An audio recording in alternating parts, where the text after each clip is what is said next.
this is Nageshwar Rao, Assistant Professor of Physics, Government Degree College, Chintalapudi.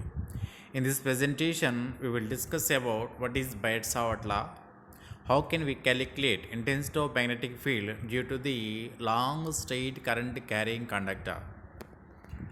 So, before discussing about the Biot-Savart law, we want to remember Eirsted experiment. According to Eirsted experiment, when current is passing through the conductor, magnetic field exists around the conductor. So, if there is exist magnetic field around the current carrying conductor, there must be intensity of magnetic field. How can we calculate this intensity of magnetic field? So, number of experiments are done by Biot and Savart on current carrying conductor about the intensity of magnetic field. So, that is called Biot-Savart law. As shown in this figure, this is AB is a long straight conductor and a DL is a small element. So P is a point at a distance r from the element dl, and theta is the angle made with the dl with the position vector or distance OP. So due to this small element dl, what is the intensity of magnetic field at P dB to be determined by using this Biot-Savart law by doing various experiments.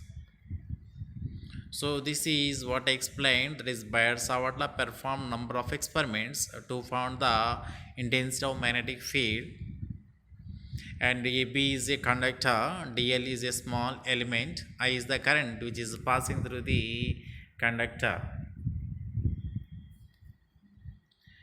And to determine the intensity of magnetic field, a point P is observed at a distance r from the small element dl. Theta is the angle between dl and position vector OP, or maybe the distance between dl and P.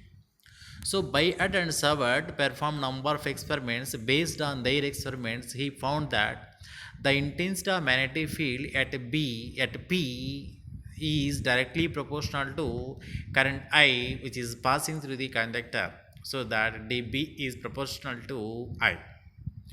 And second one is the intensity of magnetic field is directly proportional to small element of a conductor, that is dl, that is dB is proportional to dl. And third one is the intensity of magnetic field again directly proportional to sine of the angle between element dl and position vector or radius vector OP, that is dB is proportional to sine theta. And fourth one is, we know when the distance increases, the intensity of magnetic field always decreases, so that the intensity of magnetic field is always inversely proportional to square of the distance between them. By combining all these equations, dB is proportional to ideal sine theta by r square. So there is proportionality can be represented by proportional constant, that is equal to mu naught by 4 pi. What is mu naught? What is 4 pi?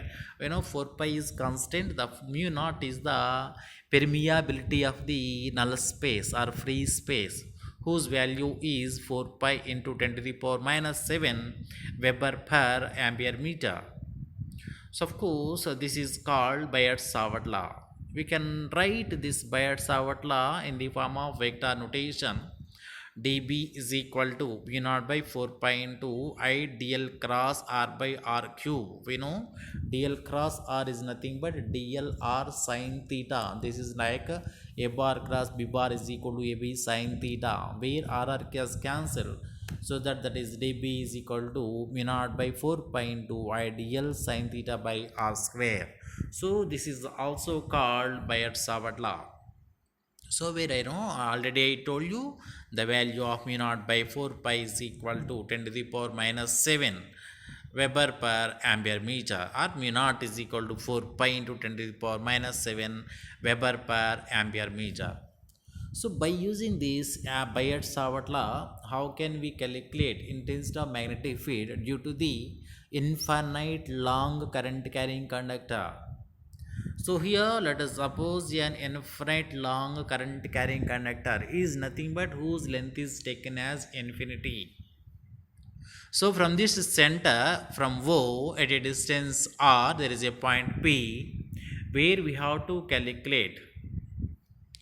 So let us assume AB is a small element dl from which the point P is at a distance of R, small r. So capital R is the distance between O and P, and small r is the distance between dl and P. So and now according to where theta is the angle between dl and position vector, that is the dl and P. Now when we apply Biot-Savart law, the intensity of magnetic field at a point P due to the small element dl is mu naught by 4 pi into I dl sin theta by r square.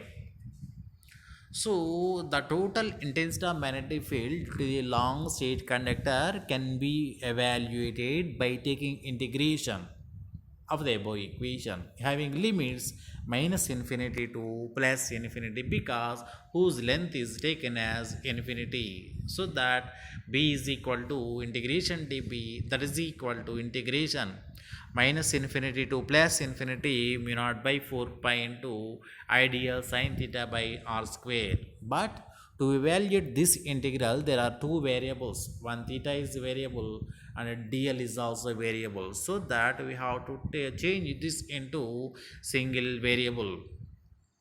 For this, we have to take from the triangle OAP, sin 180 minus theta is equal to, that is sin theta, that is opposite by hypotenuse, that is capital R by small r.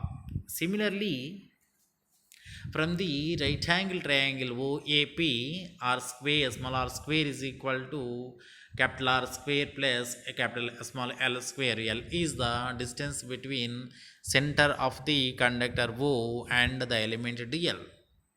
Now when we substitute these values into above equation, that is sin theta is equal to capital R by L square plus R square whole to the power half. When we substitute these values into the above equation 1, that is b is equal to mu naught by 4 pi into minus infinity to plus infinity r dl by L square plus R square whole to the power 3 by 2. Of course, this is also something complicated to evaluate the integration.